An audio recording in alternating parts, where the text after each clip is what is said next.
Ukrainian mayor bans largest Christian church. The canonical Orthodox Church has ended in Lviv, the official proclaimed. Andrei Sadovoy, the mayor of Lviv in western Ukraine, declared on Thursday that the canonical Ukrainian Orthodox Church, UOC, in his city was no more. Local authorities have finished the demolition of the Church of St. Vladimir, while the Church of St. George has been turned over to the government-backed Orthodox Church of Ukraine, OCU. In 2 days, we have ended the history of the Moscow Patriarchate in our city, Sadovoy wrote on his Telegram channel. Of the 2 remaining properties used by the UOC, one was turned over to the state to serve as a rehab center for wounded soldiers, while the landlady of another ended her contract with the Moscow Patriarchate, so the worship ceased.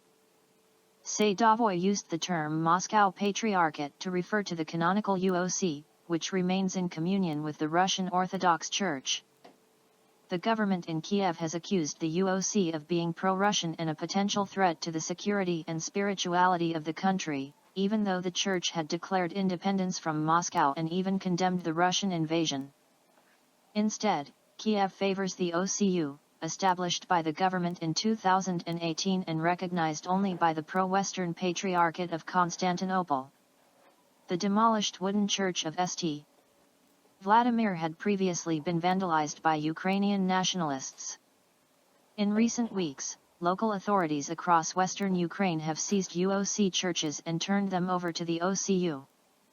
Meanwhile, the government in Kiev has attempted to do the same to the Kiev Pechersk Lavra, the holiest Orthodox monastery in the country, which dates back to the 11th century. Metropolitan Pavel, the UOC abbot of the monastery, was arrested last week and accused by the Ukrainian security services of inciting religious hatred and justifying and denying Russian military aggression. Moscow has condemned Kiev's crackdown on the canonical Orthodox Church and the cynical proclamations by Ukrainian President Vladimir Zelensky that his country was the paragon of religious freedom and democracy. Lviv has been one of the major centers of modern Ukrainian nationalism, which envisions a national identity not just distinct from Russian but hostile to it. Such sentiments are the strongest in territories of modern Ukraine that were ruled by Austria-Hungary and later Poland. Judge Napolitano, Dems want Trump to become GOP nominee to make him lose in 2024. Former President Donald Trump on April 4 appeared in a Manhattan courtroom and pleaded not guilty on 34 counts of falsifying business records in a 2016 hush money case. Sputnik's Dmitry Simes, Jr. sat down with Judge Andrew Napolitano, former New Jersey Superior Court judge, to discuss what the case means and the implications going forward. Well, the case is a little unusual, because it charges what we in America call misdemeanors, said Judge Napolitano, who is currently a host of the Judging Freedom podcast on YouTube. Those are low-level crimes for which the maximum punishment in jail is less than a year. It charges them as having been committed in order to hide or mask a felony. Those are serious crimes for which the minimum penalty in jail is more than a year. The felony that the government claims Donald Trump was hiding was failure to pay income taxes on ordinary income and the use of corporate funds to pay a campaign or a personal debt. On March 18, Donald Trump signaled that he expects to be arrested soon in connection with an ongoing investigation by Manhattan District Attorney Alvin Bragg concerning Trump's alleged 2016 payment of $130,000 in hush money to adult movie star Stormy Daniels via his former personal attorney, Michael Cohen. Trump's announcement caused a lively debate among U.S. legal experts who referred to the fact that the federal authorities have repeatedly rejected the hush money case. The Federal Election Commission declined to pursue the Stormy Daniels case. Furthermore, Cyrus Vance, the predecessor to Bragg, made the same decision. U.S. observers have also raised concerns about Bragg's political bias against the former president. The Manhattan a registered Democrat, has a long record of partisan rhetoric targeting Trump and received campaign funds from George Soros, known for his enmity towards the former president. When matters had largely calmed down, a 16-page lengthy indictment was unsealed on April 4, with prosecutors alleging a years-long plot to use hush money payments to suppress damaging information before the 2016 presidential election. The document reads that the former president orchestrated a scheme with others to influence the 2016 presidential election by identifying and purchasing negative information about him to suppress its publication and benefit the defendant's electoral prospects. The threat reached the Trump people in October of 2016, when Donald Trump was running against Hillary Clinton for President of the United States, recalled Napolitano. If you recall that time period, a tape made by a television program called Access Hollywood caught Trump in an unguarded, candid moment in which he was acknowledging his aggressive sexual behavior towards women without mentioning any proper names. That tape, which was played incessantly for the American public, caused a lot of people, publicly, even Republicans, to denounce Trump, 3 weeks before Election Day. So the last thing they wanted was the Stormy Daniels thing to come out. It is alleged that Team Trump agreed to pay Stormy Daniels $130,000 in return for her remaining silent about her supposed sex affair with then-presidential candidate. At the time, Cohen used his own money to pay Daniels and then sought reimbursement from Trump.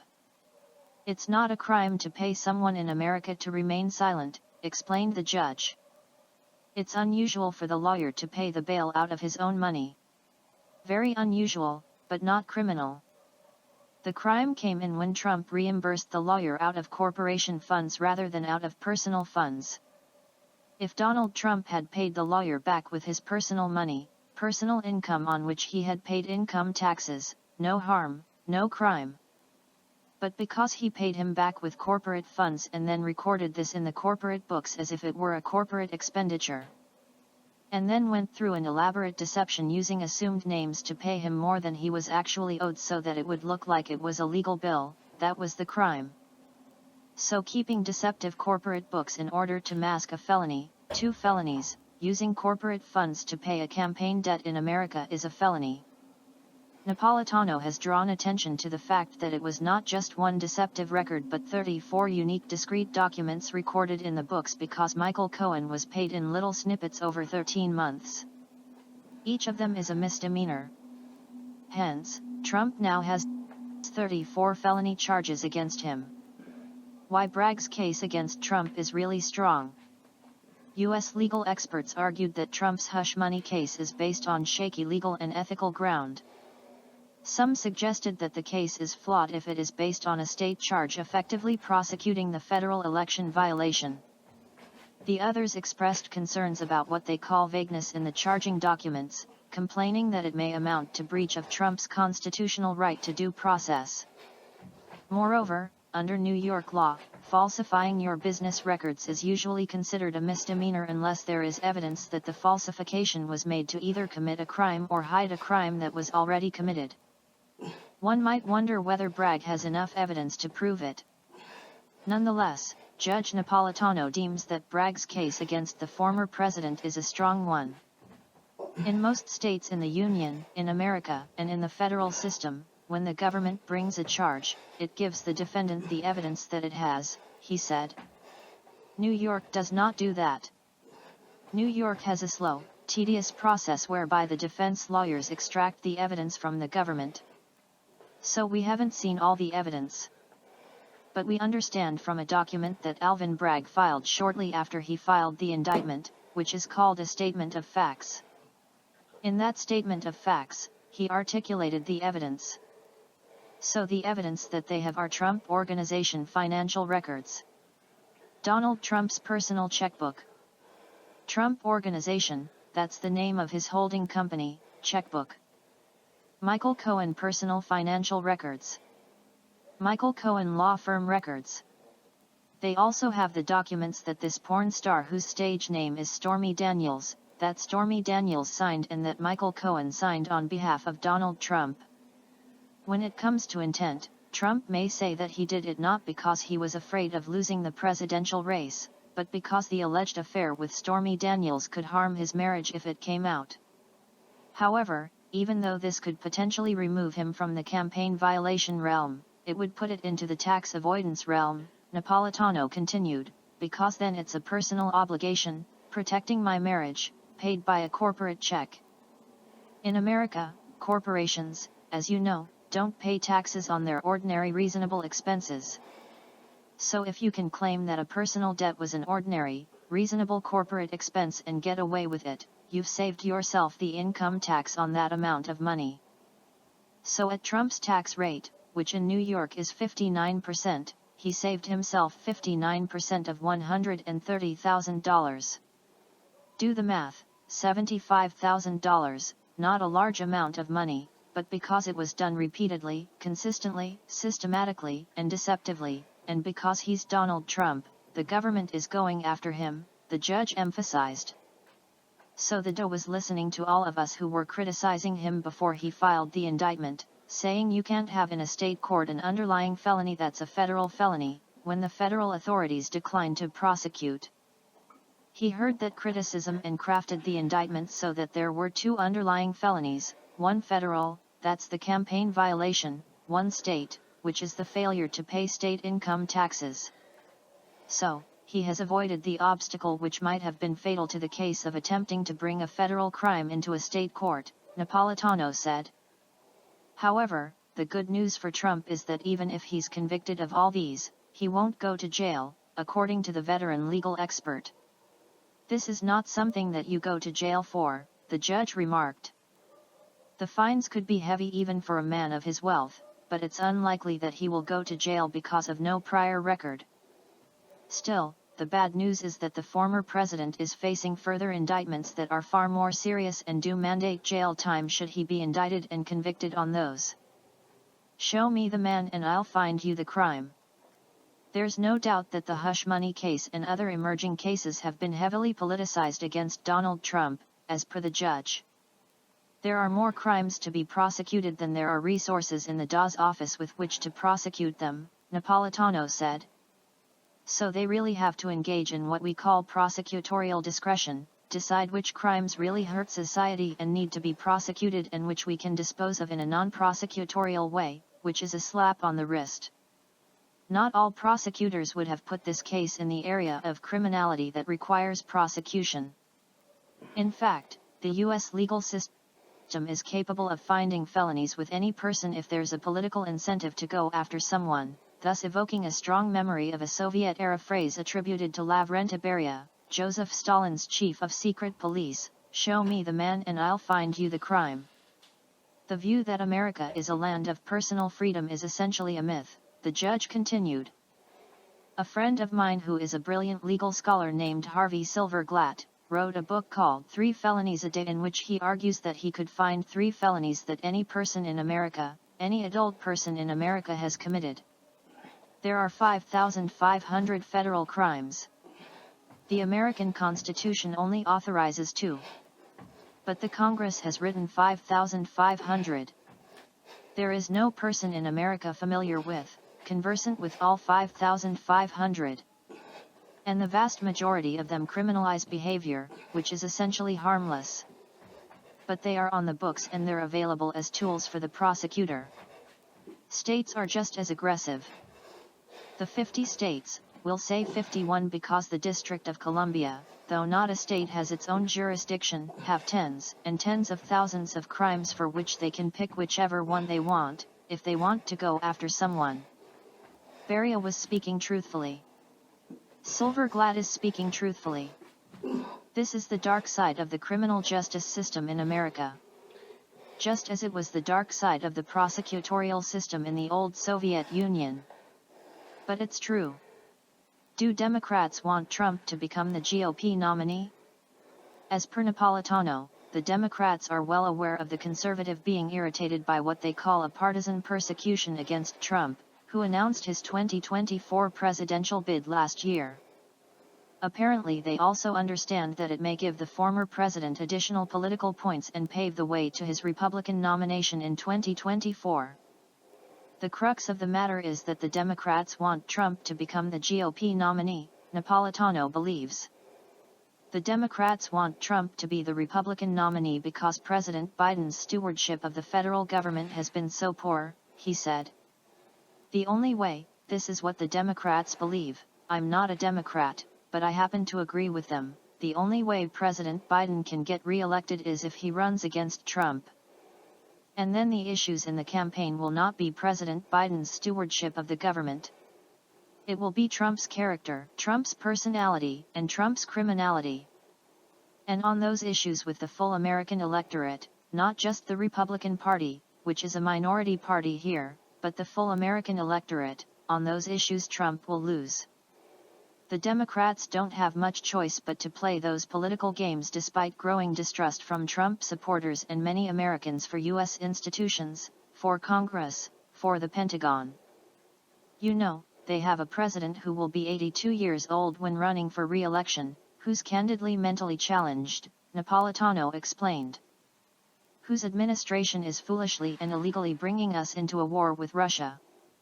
Under whom the economy is crazy with inflation. All of these things are indefensible to the American public. And if he wants the Democratic nomination, the history and custom in America is to give it to an incumbent president even with these defects. Democrats have two chances. One is that Trump is the Republican nominee.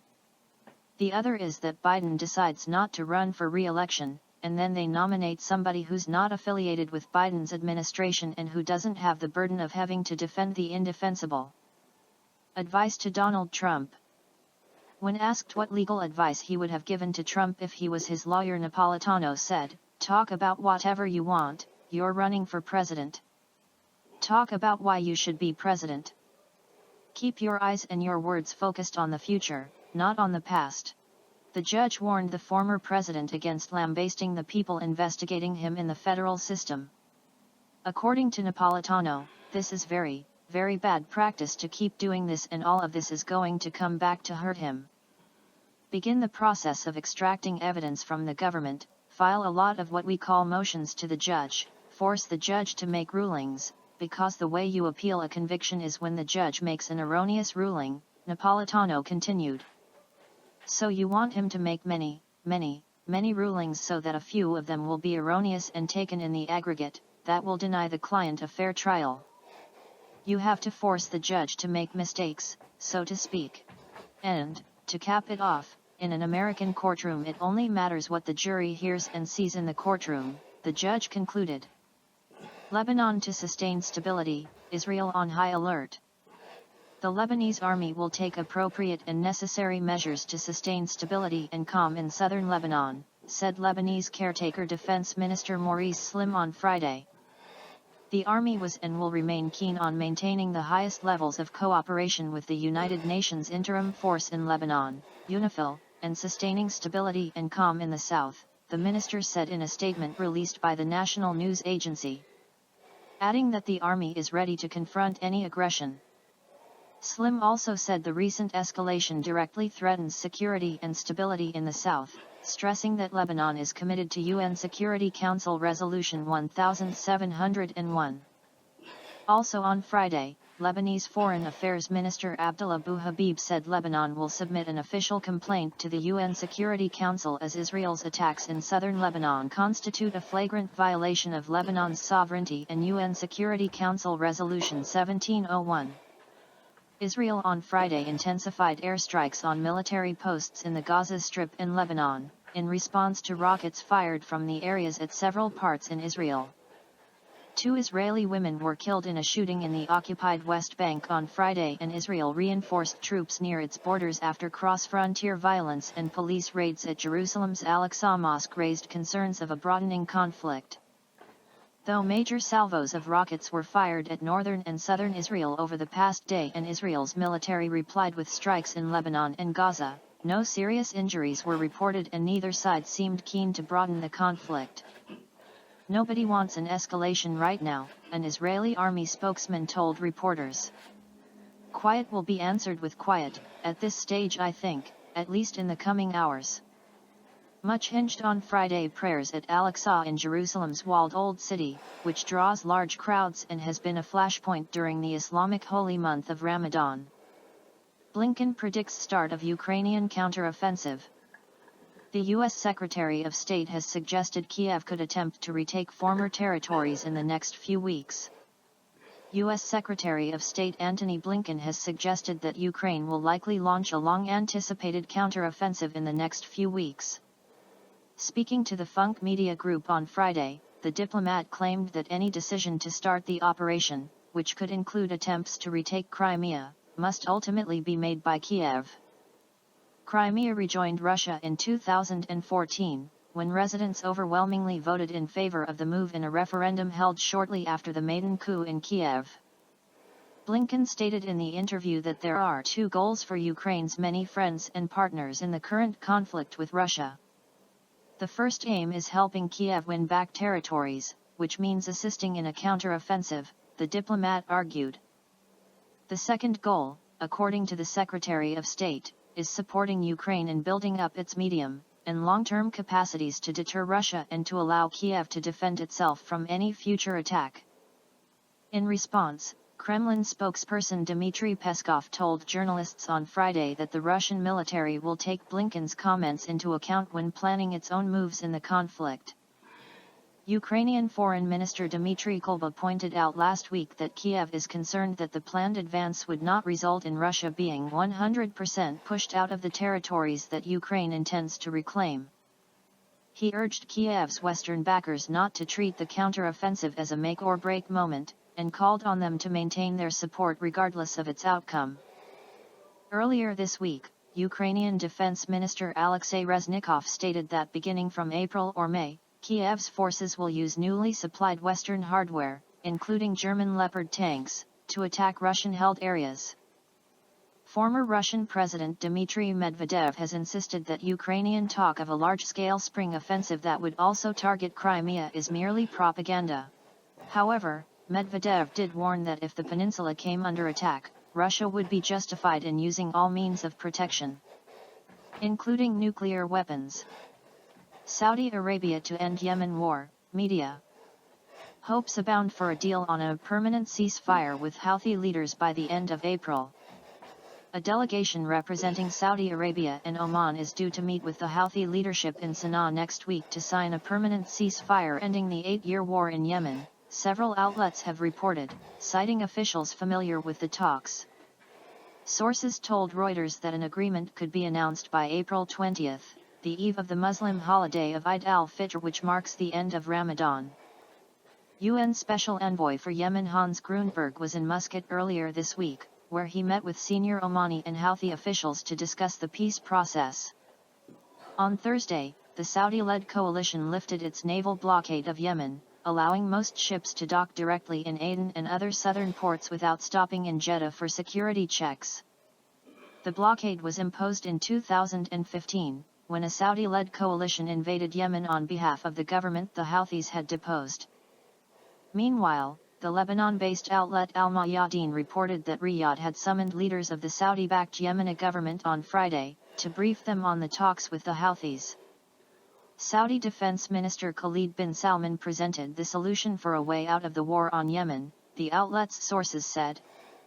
According to Al Mayadeen, the Saudi plan envisions extending the ceasefire by another year, followed by steps to reopen Yemeni ports.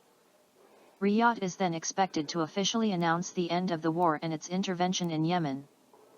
Saudi Arabia and the UN will subsequently sponsor talks between the Houthis and rival Yemeni factions, seeking a 2-year transition period to establish a new government, reports have indicated. The diplomatic breakthrough after 8 years of fighting was made possible by last month's agreement between Iran and Saudi Arabia to re-establish diplomatic relations, brokered by China.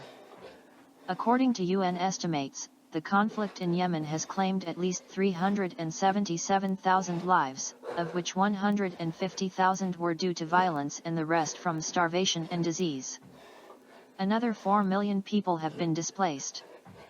Biden's Afghanistan report blames Trump for chaotic U.S. withdrawal.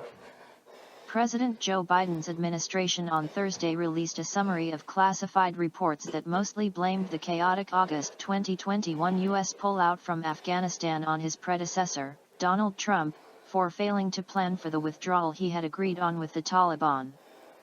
The Democratic administration's summary, drawn from top-secret State Department and Pentagon reviews sent to Congress, ignited angry reactions from Republican lawmakers who have demanded the documents for their own investigation of the pullout. Michael McCaul, the Republican chairman of the U.S. House of Representatives Foreign Relations Committee, strongly criticized the administration.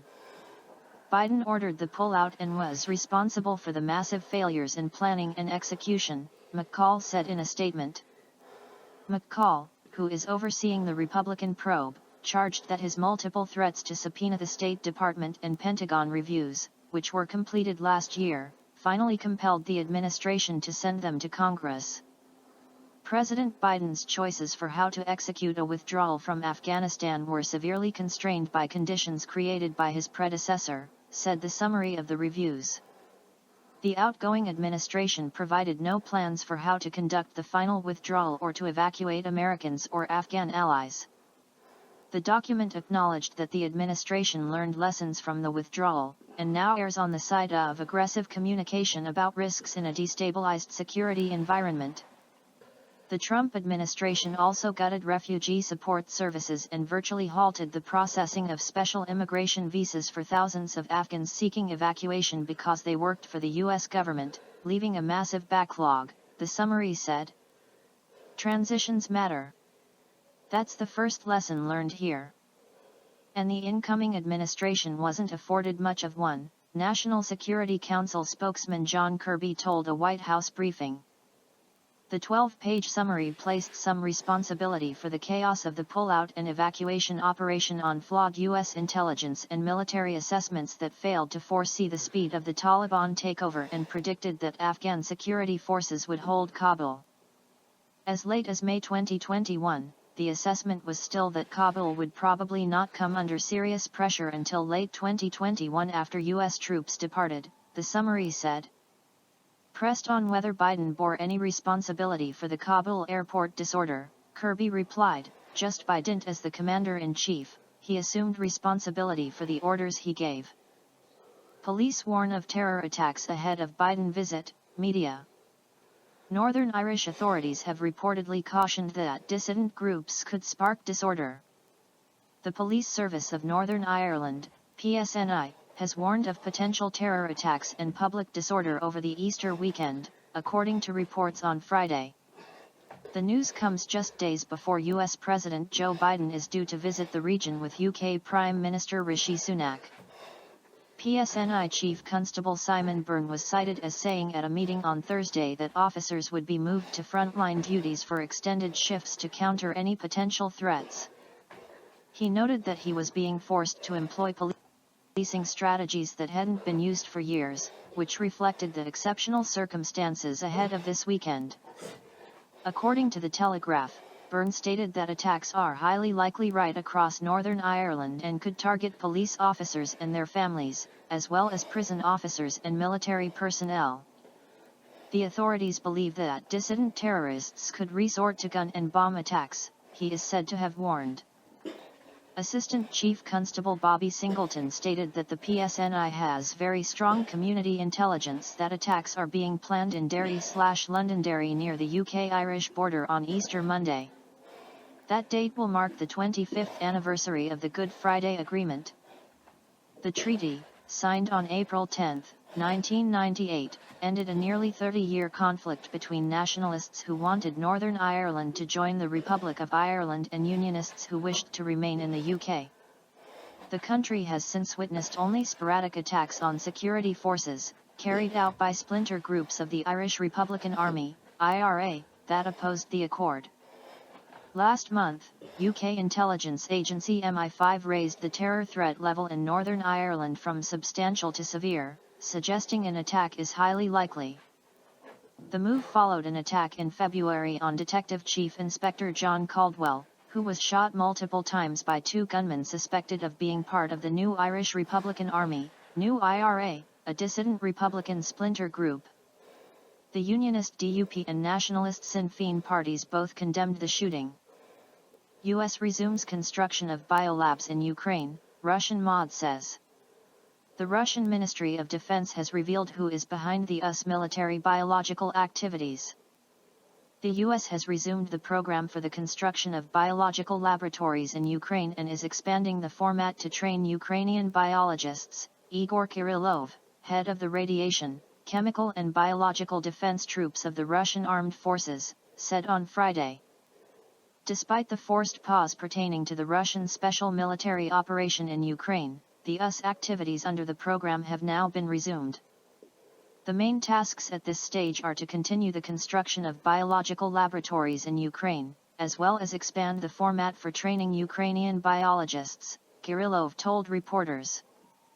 This conclusion is based on the analysis of the minutes of the meeting of the working group of U.S. and Ukrainian specialists under the leadership of representatives of the U.S. Defense Threat Reduction Agency, DTRA, dated October 20, 2022 on the plans for the implementation of the Biological Threat Reduction Program in Ukraine, the Russian official explained.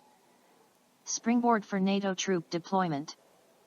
Kirillov noted that the goals of the U.S. biological programs prove that Washington views former Soviet countries as a springboard for the deployment of NATO forces. The Pentagon finances dual-use projects through a system of grants, the Russian official said, adding that the distribution of money is entrusted to the Science and Technology Center in Ukraine, STCU, and the International Science and Technology Center, ISTC. The goal of the ISTC Biothreat Reduction Program is to protect the United States, its military, and allies. This once again confirms that Washington considers former Soviet states as a springboard for the deployment of NATO military units, Kirillov pointed out. Who is the main organizer of US military biological activities? According to Kirillov, the Russian Ministry of Defense, MOD, believes that the U.S. Department of Energy, along with the Pentagon, is the main organizer of and direct participant in the US military biological activities. The official referred to the statement by the U.S. Department of Energy claiming that the COVID-19 pandemic could have occurred as a result of an accident that leaked the virus from a laboratory in the Chinese city of Wuhan. A legitimate question arises: what does the U.S. Department of Energy have to do with combating biological threats and implementing projects that have signs of dual use? Kirillov added. Officially, in 2023 alone, the U.S. Department of Energy allocated $105 million for research under the Biopreparedness Research Virtual Environment Project, which is supposed to study the epidemic spread of diseases, he noted. Russia adds new names to list of those involved in Pentagon bio research. Kirillov also said that Russia announces new names of participants in the military biological programs from among the citizens of the U.S. and Ukraine. Today we are adding to the list of persons involved in the biological research of the Pentagon. Among them is Elliot J. Perlman, head of the NGO International HIV/AIDS and TB Institute in Kiev, who was directly involved in the creation of a laboratory base for the implementation of military biological research on the territory of Ukraine, Kirillov told a briefing. The official also named Greg Glass, a professor in the Department of Geography and the Emerging Pathogens Institute at the University of Florida, who was studying the spread of the pathogen tularemia in Ukraine. He was involved in the implementation of the UP8 project, Crimean, Congo hemorrhagic fever and orthohantavirus in Ukraine. Another professor, Andrew Pekaz, was also involved as one of the leading consultants in the UP2 project, application of geoinformation systems, remote monitoring, and laboratory diagnostics for the detection of tularemia and anthrax diseases in humans and animals in Ukraine. According to Kirillov, the official added that many defendants in the military biological programs left Ukraine, and the U.S. is urgently looking for them to prevent leaks. Why does the Pentagon go ahead with bio research in Ukraine? Kirillov explained that the Pentagon will continue research on bio-objects in Ukraine and other countries due to the vague reaction of the international community and the fear of arguing with Washington. The plans of the Pentagon to continue dual-use research at Ukrainian bio-objects and in other countries of the world with a change in the name of the program is the result of a vague reaction of the world community due to the fear of a number of countries to confront the U.S. authorities. He underscored. U.S. biolabs endanger third countries. there is a risk of the spread of dangerous pathogens in the areas of foreign biological laboratories controlled by the United States. The U.S. has never been clear about its commitment to the safety of research in biolabs it controls. The non-transparency of their activities creates the risk of the spread of dangerous pathogens in the areas where biological objects are located. At the same time, the placement of biological objects in third countries does not take into account the interests of the local population and poses a serious threat to entire regions, Kirillov said. Moscow, military biological properties of COVID-19 could be boosted artificially. Separately, Kirillov said that each new strain of the coronavirus had improved military biological properties, which may indicate an artificial increase in its pathogenicity. Experts still have a number of questions related to the strange for most viruses variability and geographical origin of COVID-19 variants, the official said, adding that at the same time, each new variant had improved properties in terms of their military biological application, causing more and more economic damage. It seems that someone is taking targeted actions to enhance the pathogenic properties of the virus, and the pandemic is artificially fueled by the introduction of new, improved variants. So far, these questions remain unanswered, he noted. This comes after Kirillov told reporters last month that Washington failed to deactivate biolabs in Ukraine before the launch of Russia's special military operation despite claims by U.S. National Security Council spokesman John Kirby. The U.S. authorities contradict themselves in their statements regarding the work of U.S. biological laboratories in Ukraine. Thus, in his statement dated January 31, 2023, the representative of the U.S. National Security Council, John Kirby, confirmed the presence of U.S. biological laboratories in Ukraine, while indicating that they were abandoned by personnel and deactivated before the start of the special military operation. However, the documents we received deny Kirby's statement, the official said. He also said at the time that Moscow has information that the U.S. has been developing mRNA vaccines that cause concomitant diseases and serious complications at the expense of the U.S. Department of the Treasury since 2017. According to available information, the development of vaccines of this type mRNA vaccines has been funded by the U.S. state budget since 2017. And by the time commercially available drugs appeared, it was clear that they could cause the development of concomitant diseases and serious complications, Kirillov told reporters. During its special military operation in Ukraine, Russia has discovered a network of more than 30 biological laboratories in Ukraine. According to Kirillov, the Pentagon has been running secret biolabs in Ukraine for years, researching highly dangerous pathogens and exporting biological samples in breach of the Biological Weapons Convention. Almost 2 million unexploded bombs cleared after U.S. war in Laos. The Southeast Asian country was the target of extensive bombing between 1964 and 1973.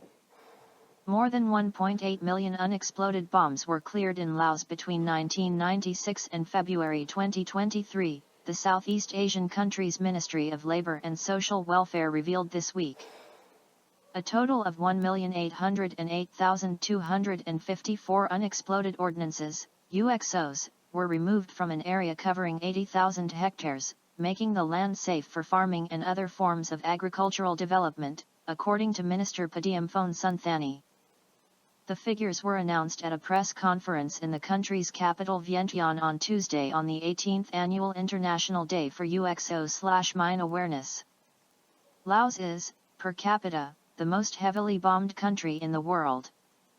From 1964 to 1973, the U.S. military dropped more than 2 million tons of bombs on the nation during the Vietnam War, more than on Germany and Japan combined throughout World War II. It is estimated that around 30% of the bombs dropped did not explode. The U.S. conducted prolonged bombing campaigns, the so-called Secret War, in Laos during the Vietnam War in a bid to disrupt supply lines between the country and Vietnam.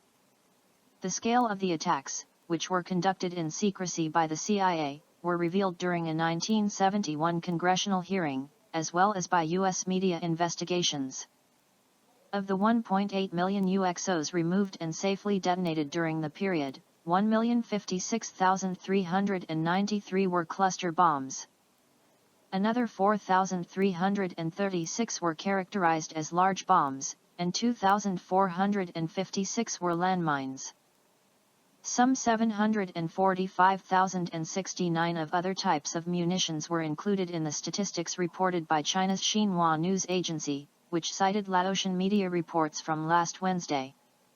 The report said that 2,846 people had been involved in UXO-related accidents between 2015 and 2022, and that people from 4,092 villages across the country had been educated about the risks posed by UXOs.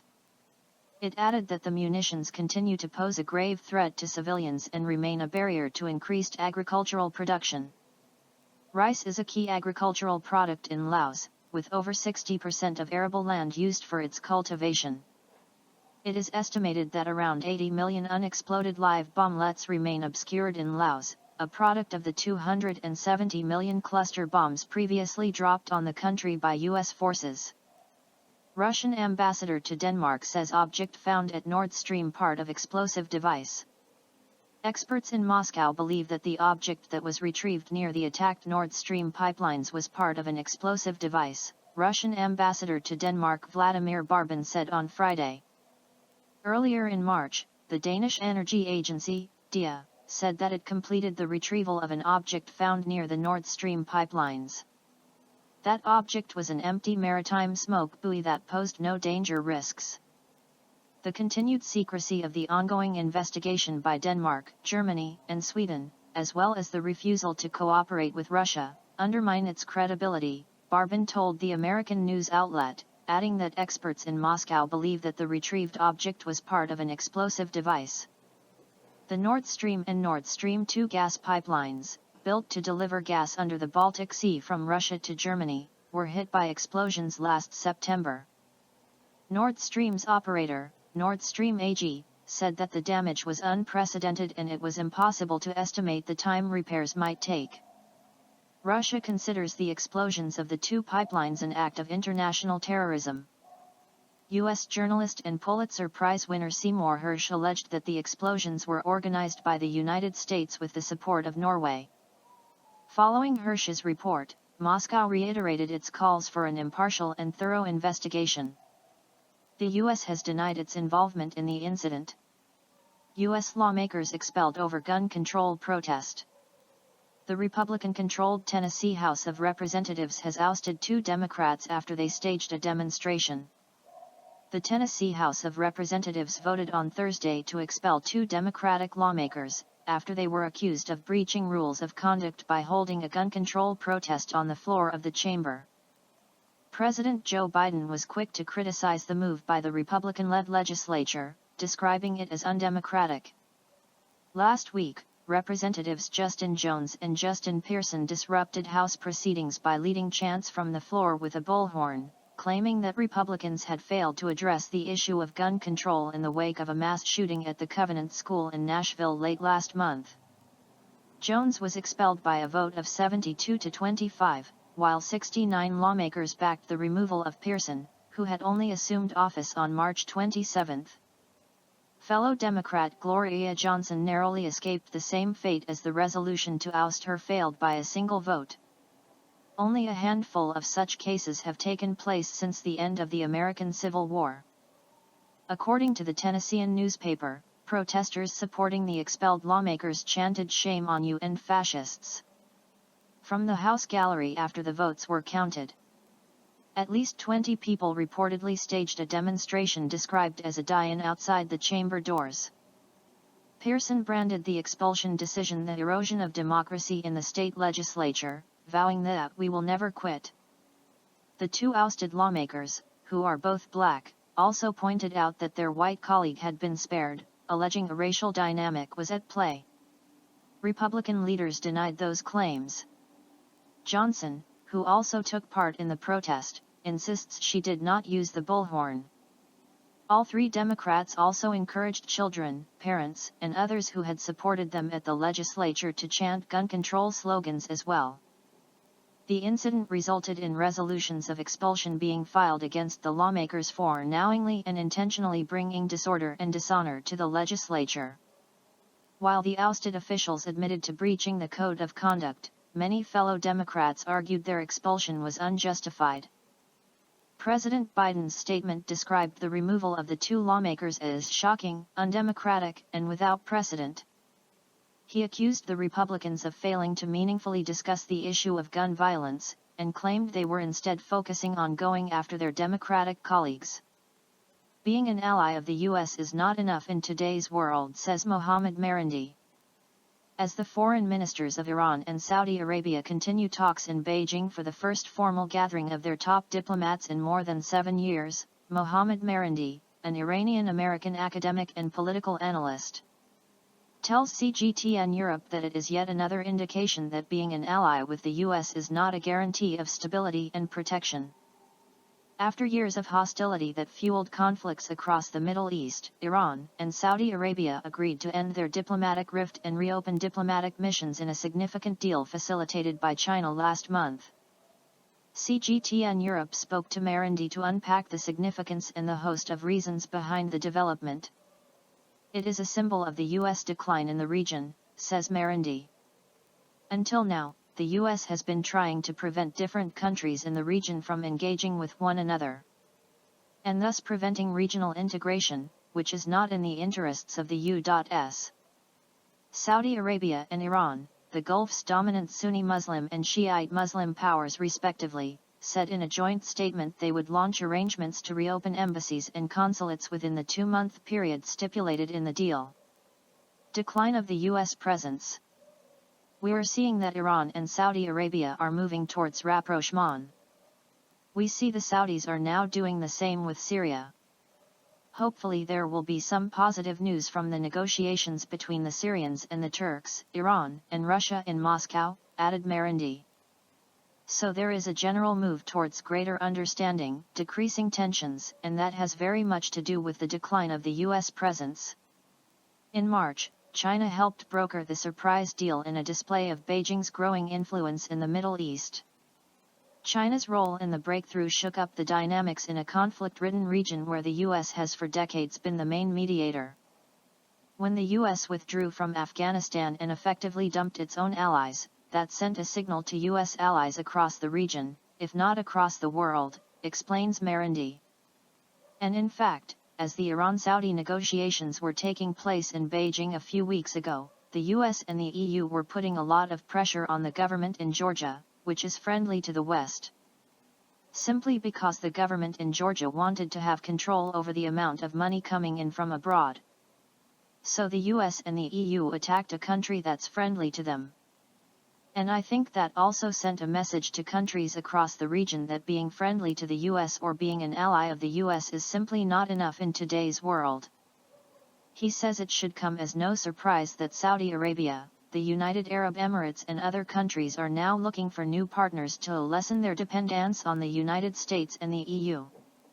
Ukrainian agent detained for spying on number of Russian military in Kherson region. Ukrainian agent and his assistant have been detained for spying on the number of Russian armed forces in the Kherson region, the Russian Federal Security Service, FSB, said on Friday. The FSB has detained an agent of the Ukrainian Special Services and a person who collected information about the locations and the number of units of the Russian armed forces in the Kherson region at his instructions, the FSB said in a statement. Data on the routes of movement and types of military equipment and weapons used in the special operation with reference to maps of the area and geographical coordinates were sent to the staff of the Security Service of Ukraine via internet messengers, the statement added.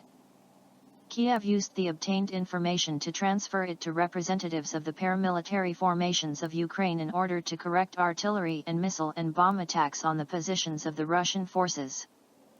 Ethiopia aims to build centralized army by disbanding regional special forces. The announcement, however, follows reports of skirmishes between the federal and Amhara regional forces hours before, when Amhara special forces refused to hand over their weapons as part of the integration process. The Ethiopian government said on Thursday that it plans to incorporate all regional special forces into either the national army or the federal or regional police. According to the statement, the reorganization of the special forces is part of the reform that the government has started on the security structure. Moreover, since the military is considered to be the last shield of the country to protect the sovereignty, strengthening the army in all fields has been a key part of the government's main agenda.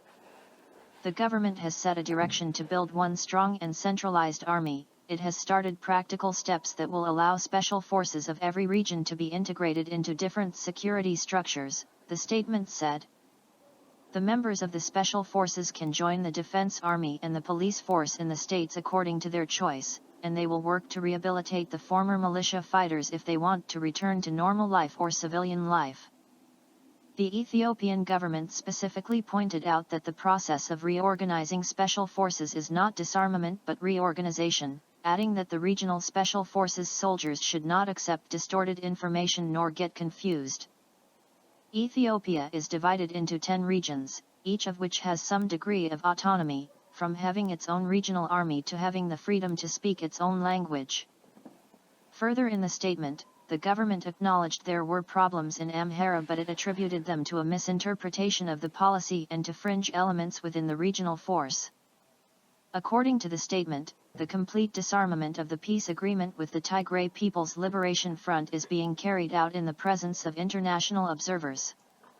The federal military is being deployed to ensure peace and security in all regions, the authorities stated. As fighting broke out in northern Tigray in 2020, Amhara military groups helped Prime Minister Abiy Ahmed's federal troops against insurgents. Thursday's statement acknowledged that the special forces have been of great benefit to the survival of the country and stressed that they will be reorganized according to the various options. Sanctions gave Russia's defense sector a big boost. Here's how. President Putin has traveled to Tula, an industrial city south of Moscow known for its arms factories. The visit came shortly after an interview in which Putin assured that Russia would be able to outgun NATO in the proxy war in Ukraine.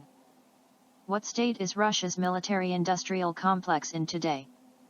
Sputnik spoke to military experts to find out.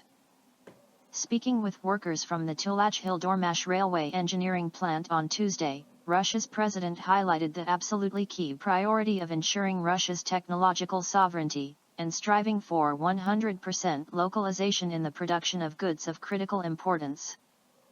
Where we see that it's possible to establish stable, good, reliable relations with partners who really want to work with us over the medium and long term, we will cooperate with these partners, of course, but in critical sectors, of course, we must achieve full sovereignty.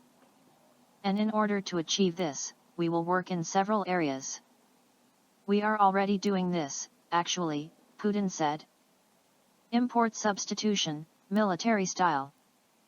This same logic certainly holds true for the defense sector, says Alexei Leonkov, one of Russia's most prolific military analysts, and editor of Arsenal of the Fatherland, a Russian military publication.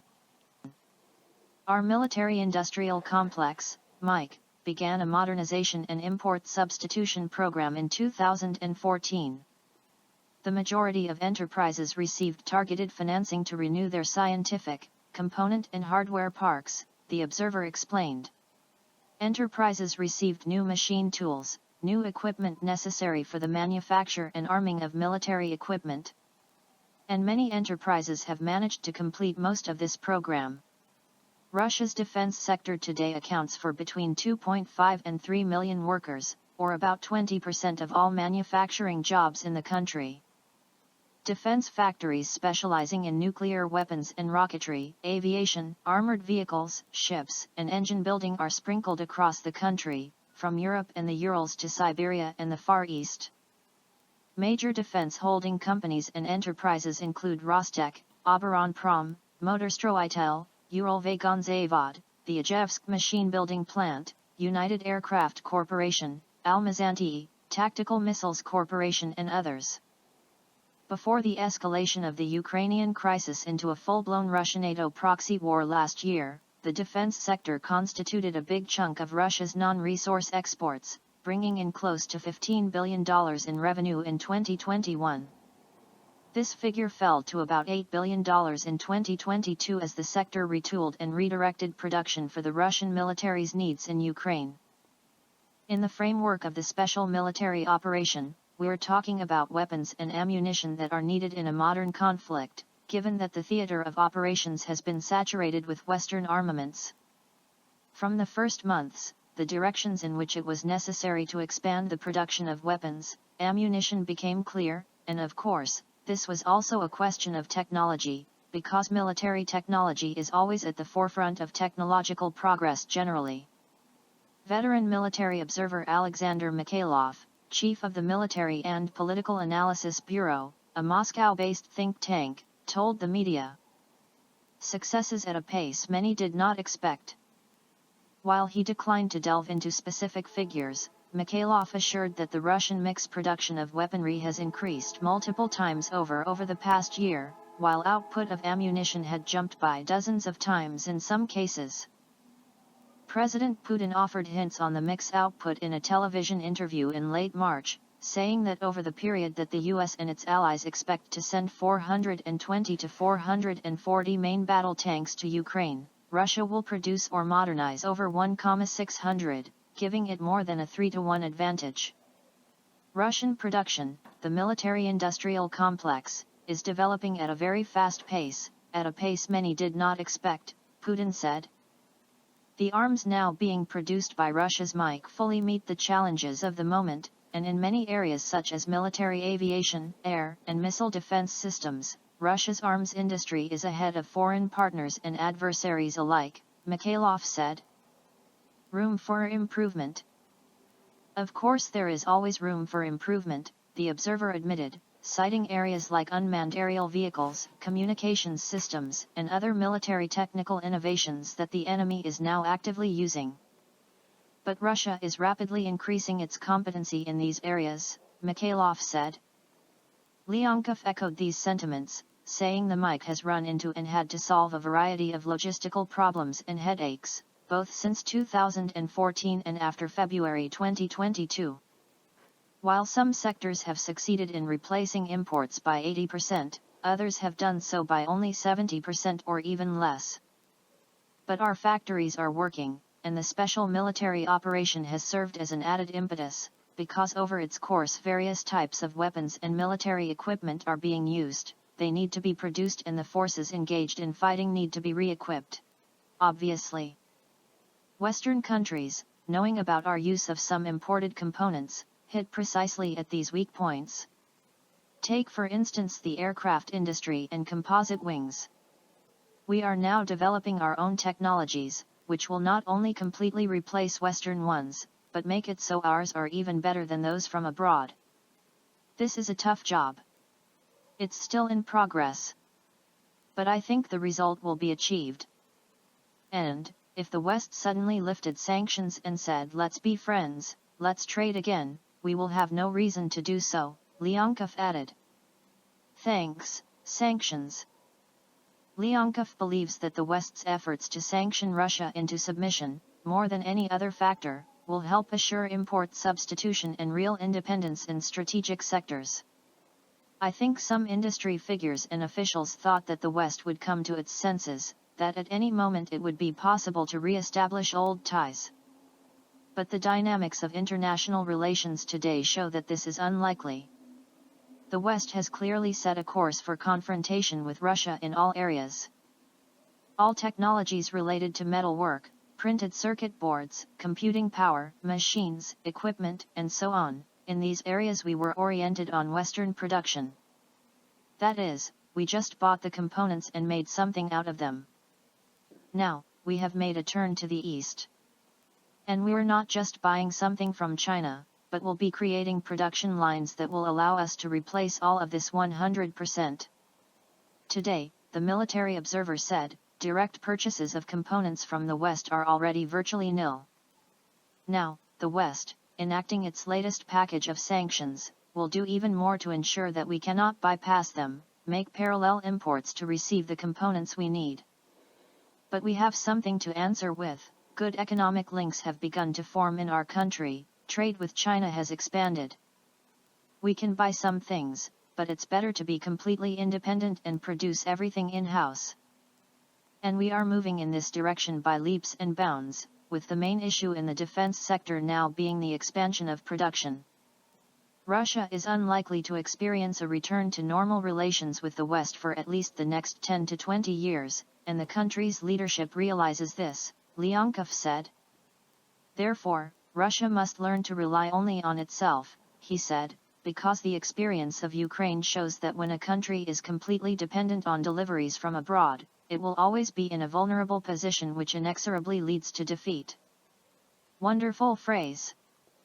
After Tuesday's visit to the Tula plant, Putin held a meeting of the Presidium of the State Council, where he started off a discussion on the development of Russian industry under sanctions by recalling what one of the people he spoke to at the factory told him. In the company we visited today, one of the managers, one of the owners of the enterprise, uttered a wonderful phrase. He said we were forced to switch to import substitution where we had not thought about it before. This phrase "we were forced to" is key. As things are, our colleagues are doing it, and it's working out for them, Putin said. Wider inverted yield curve in U.S. raises alarm of deep recession. The U.S. Treasury yield curve once again flipped upside down, raising worries of a possible deep recession in the U.S. economy.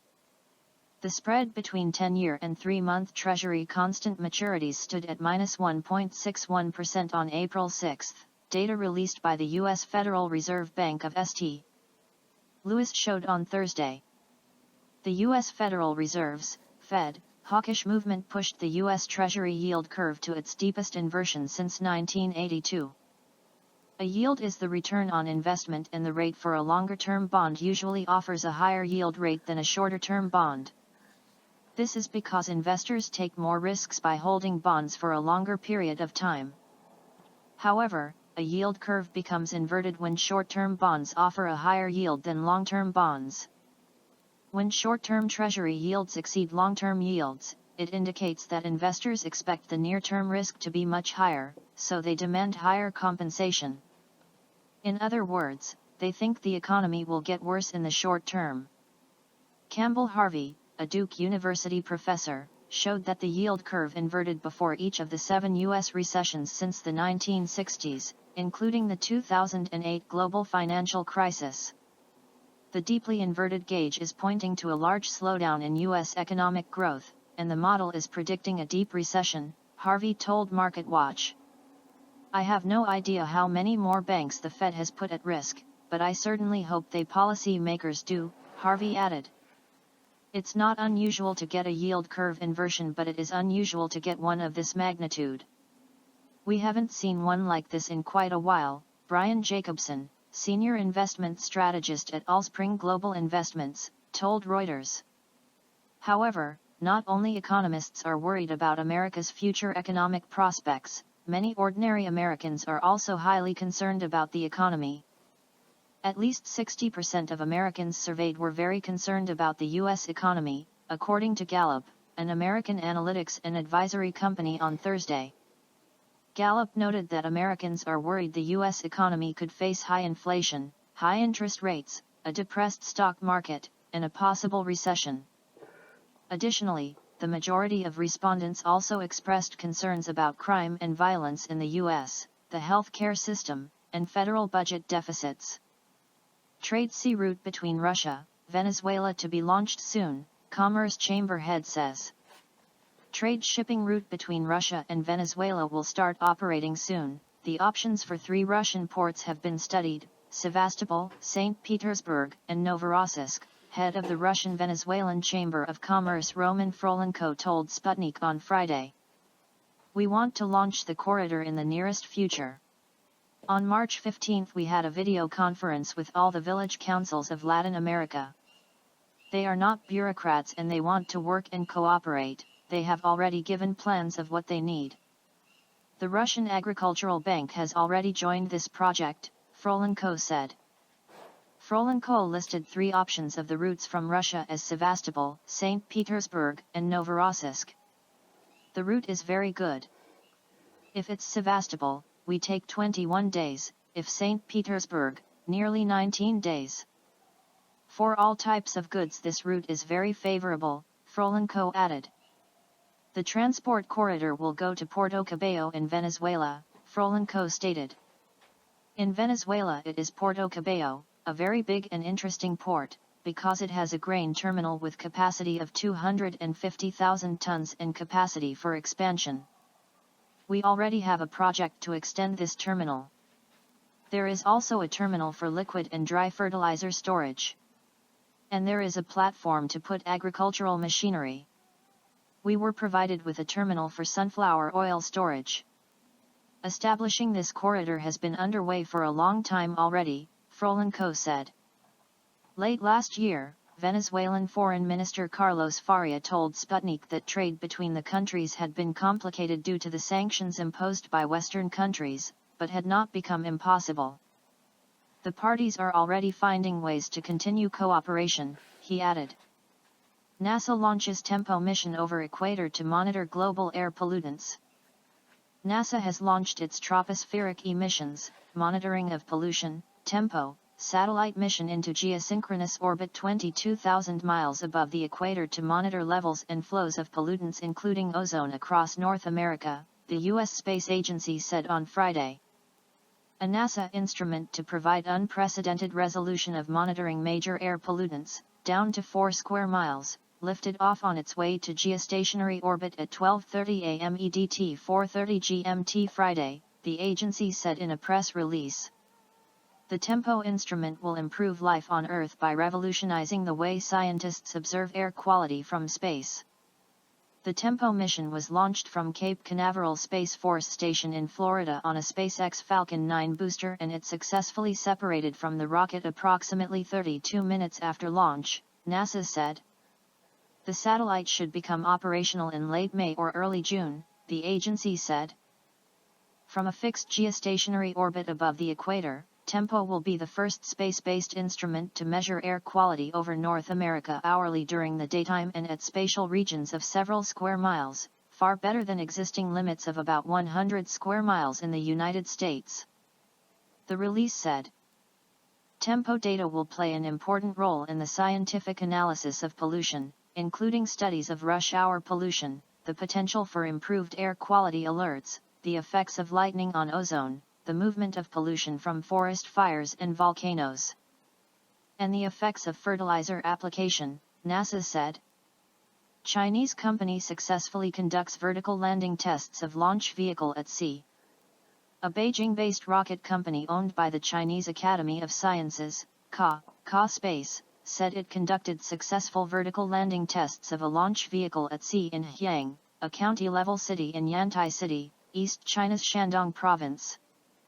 The commercial space company said it verified a number of key technologies, which will be mainly used for application recovery, including near-space scientific experiment platforms, orbital rockets, and space travel vehicles. With a total length of 2.1 meters and a diameter of 0.5 meters, the 93-kilogram launch vehicle was propelled by 2 turbojet engines with a maximum thrust of 550 newtons, the company told media. The test flight simulated and verified rocket launch from land and its landing at sea, focusing on its landing process and the communication and relative measurement technologies impacted by sea clutter, said the company. The launch vehicle reached a maximum altitude of over 1,000 meters, where it hovered for a while before adjusting its position and descending. Thanks to the engine's reverse, its speed reduced below 2 meters per second when approaching the landing platform at sea, before a soft landing within 10 meters of the target point. The CA Space said it also verified several high-precision guidance and control technologies for the vertical return of the launch vehicle. It also successfully conducted its vertical landing on land. Study reveals how false memories can spring from preconceptions. One of the researchers behind the new study has also expressed her desire to investigate how social knowledge, such as prejudice or stereotypes and individual beliefs, can affect short-term memory. While the incorrect recollection of events that happened long ago is hardly uncommon, it appears that even recent memories may contain errors, a new study published in PLOS One has suggested. The study, authored by researchers from the Netherlands and Canada, postulates that people may misremember things that happened as early as a few seconds ago, apparently due to these people's expectations. Even in the shortest term, our memory might not be fully reliable, Dr. Mart Otten from the University of Amsterdam, first author of the study, said as quoted by the media. Particularly when we have strong expectations about how the world should be, when our memory starts fading a little bit, even after 1.5 seconds, 2 seconds, 3 seconds, then we start filling in based on our expectations. During the course of their study, the researchers conducted a series of experiments that involved people trying to recall the letters they were just shown, with a few caveats. For example, sometimes the letters were mirrored and the participants had to correctly remember the way a particular letter was oriented. The team noticed that while the participants of the experiment usually had little problem remembering a particular letter, the recollection rates for the mirrored letters turned out to be worse, with the number of mistakes increasing proportionally to the time between seeing said letter and being told to recall it. These false recollections were apparently due to the way preconceptions shape people's memories, with Otten noting that it is only when memory becomes less reliable through the passage of a tiny bit of time, or the addition of extra visual information, that internal expectations about the world start playing a role. The researcher also mentioned that she is interested in finding a way to test the effects of social knowledge, such as prejudice or stereotypes and individual beliefs, on short-term memory. Concerns over Fukushima wastewater brew as Japan prepares to release. A group of South Korean lawmakers from the main opposition Democratic Party visited Japan to discuss their concerns over the upcoming nuclear wastewater release with the Tokyo Electric Power Company, TEPCO, on Friday.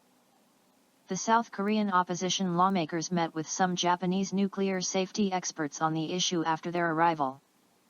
They requested a face-to-face meeting with representatives from TEPCO for more details and data on the release plan, but their request was denied. Later they handed in their opinions in paper to the company. They held a press conference in front of TEPCO headquarters in Tokyo Thursday as they are against the Japanese government's decision to release treated radioactive water from Fukushima into the sea, according to Kyodo News. The Korean lawmakers also plan to meet with local residents and workers at the facility during their 3-day trip to assess the impact of the wastewater discharge. As a neighboring country to Japan, South Korea has ruled out lifting a ban on imported Japanese seafood from the area close to the Fukushima nuclear plant in late March. With regard to the import of Japanese seafood products, the government's stance remains unchanged that the health and safety of the people are the top priority, said the South Korean Presidential Office in a statement. Growing risks. The Japanese government announced in January the country will start to dump over 1 million tons of irradiated water into the Pacific Ocean in spring or summer this year, regardless of the opposition from the public in the country as well as neighboring countries and global communities. Last month, some equipment used for the dumping plan of the nuclear-contaminated wastewater started operation, preparing the wastewater for the final discharge. The crippled Fukushima nuclear power plant has made a substantial impact on its neighboring area as well. According to an exclusive report by the Mainichi Shimbun on Friday, about 34,200 tons of sewage mud containing radioactive material coming from the nuclear power plant accident has gathered in 5 prefectures in Japan's Kanto region. The radioactive cesium was mixed in the mud. Moreover, on Tuesday TEPCO said the internal wall of a cylindrical foundation supporting the reactor pressure vessel of the nuclear power plant unit may first be badly damaged, which shows potential risks for the plant to resist earthquakes. About 880 tons of highly radioactive melted nuclear fuel remain inside the 3 reactors. Struck by a magnitude 9.0 earthquake and ensuing tsunami that hit Japan's northeast on March 11, 2011, the No. 1, 2, and 3 nuclear reactors at the Fukushima plant suffered core meltdowns, resulting in a Level 7 nuclear accident, the highest on the International Nuclear and Radiological Event Scale. Lack of support. A recent poll in Japan shows more than half of the respondents believe that the discharge of nuclear wastewater into the sea has not received the support of the people in the country. Japanese experts said that Japan pushing for the dumping plan runs counter to its international obligations as the project plan is in doubt as well as not transparent. Kenichi Oshima, a professor at Ryokoku University, said, "We believe it is impossible to accurately predict the ecological effects of ocean discharges over the next several decades." He said the Japanese government and TEPCO vowed that they would never discharge the contaminated water into the ocean without the understanding from the fishermen and the public. Yet the local residents and fishermen haven't consented to such action. "We must persistently demand that the Japanese government and TEPCO stop discharging ALPS-treated water.